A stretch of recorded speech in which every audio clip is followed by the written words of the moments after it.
आज जिस टॉपिक पे मैं आपसे बात करने वाली हूँ सबको ही पता है इसके बारे में। करते भी हैं कुछ लोग, पर पता नहीं कितना टाइम देते हैं, कैसे करते हैं, मुझे तो नहीं पता।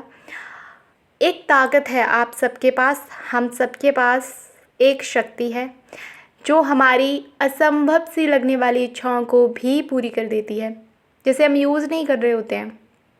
बताऊंगी अभी इसके बारे में कौन सी ताकत है वो।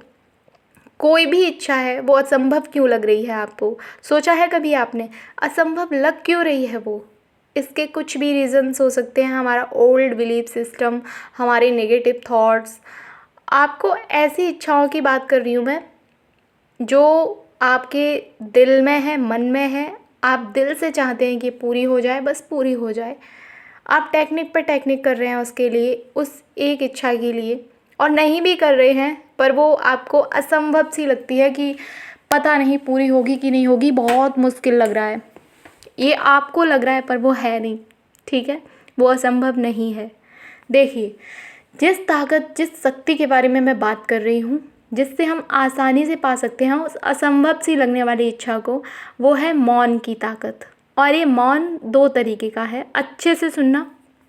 एक तो मौन होता है हमारे मुंह से, जहाँ से हम कुछ भी बिना सोचे समझे बोल देते हैं, और कभी कभी तो इतना ज़्यादा बोल देते हैं कि अपनी वैल्यू अपने हाथों से, अपने मुंह से ही गिरा लेते हैं, या अपना रिश्ता ख़राब कर लेते हैं, किसी को गाली दे देते हैं, किसी को कुछ भी उल्टा सीधा बोल देते हैं, किसी का मजाक उड़ा देते हैं।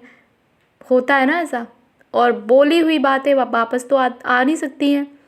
तो मौन रहना यहाँ से भी ज़रूरी है, जिससे हमारे रिश्ते बच जाएं, जिससे हमारी वैल्यू बनी रहे, हमारी सेल्फ रिस्पेक्ट बनी रहे।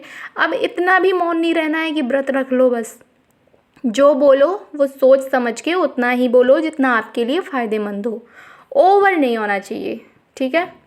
अब यहाँ से तो पता चल गया कि इतना मौन रहना है, कितनी चीज़ें सही हो रही हैं इतने केवल यहाँ से मौन रहने की। देखिए, अब पता चला ना कि खुद को और दूसरों को तकलीफ़ ना हो, इतना मौन रहना है, ठीक है?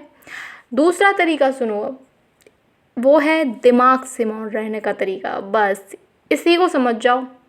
ज़्यादातर लोग बस यहीं हार जाते हैं, इतने सवाल करते हैं, इतने सवाल करते हैं, बिना मतलब की बातें उनके दिमाग में आज चलती रहती हैं। मुझे समझ में आ जाता है कि ये दिमाग से शांत नहीं है। नेगेटिव पे नेगेटिव थॉट्स उनके माइंड में चलते ही रहते हैं। कितना भी कोई भी टेक्निक कर रहे हैं, पॉजिटिव अफर्मेशन कर रहे हैं, मन में वही विचार आ रहे हैं, कैसे होगा, नहीं होगा, नहीं हुआ तो क्या होगा, तब सच में नहीं हो पाता है।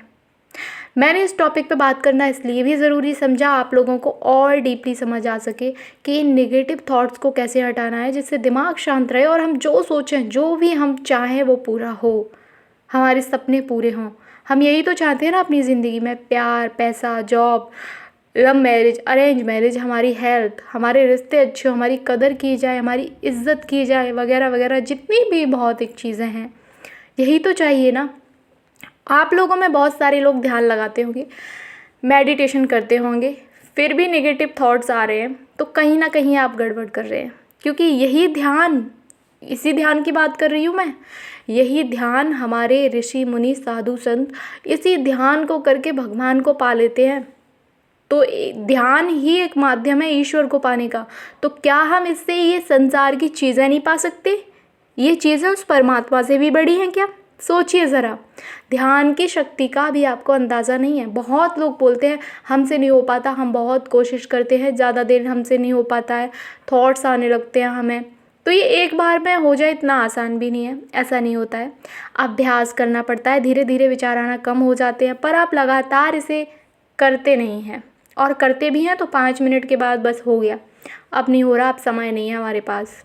मत करो यार, 2 घंटे मत करो। अरे इतना तो कर लो कि नेगेटिव कचरा जो जमा है वो निकल जाए, ये रास्ता तो साफ़ हो जाए जो हमें हमारी इच्छाओं तक पहुंचाता है।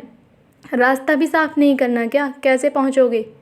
मेडिटेशन को इतना पावरफुल क्यों बताया गया है? इसीलिए बताया गया है, इससे भगवान को पाया जा सकता है, तो क्या एक इंसान को नहीं पाया जा सकता? सोचिए ज़रा, क्या एक नौकरी नहीं पाई जा सकती?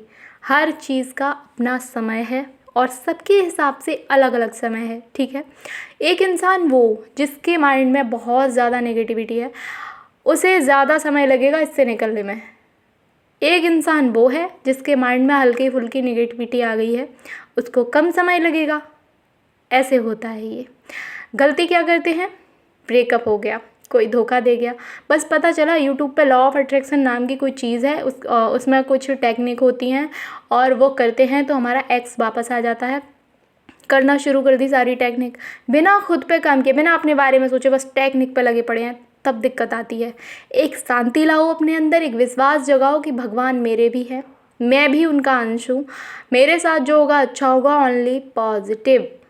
ये जो तूफान मचा के रखा है ना, कैसे होगा, कब होगा, होगा कि नहीं होगा, कुछ पाना है ना सच में, तो ये सबसे पहले कचरा साफ करो अपने दिमाग का, प्लीज़। और मैं ज़्यादातर ऐसे वीडियो करती हूँ जिससे आपको खुद को, आप अपने आप को खुद को गहराई से समझ सकें, लॉ ऑफ अट्रैक्शन को गहराई से समझ सकें। ठीक है, इतना करो, मेडिटेशन करो, अच्छे से करो, देखो फिर कैसे जाते हैं नेगेटिव थॉट्स। करते तो नहीं हो ना, अच्छे से करो, खुद पर टाइम दो यार, टाइम देना पड़ता है। तो ठीक है, मिलते हैं अगली वीडियो में। Thank you.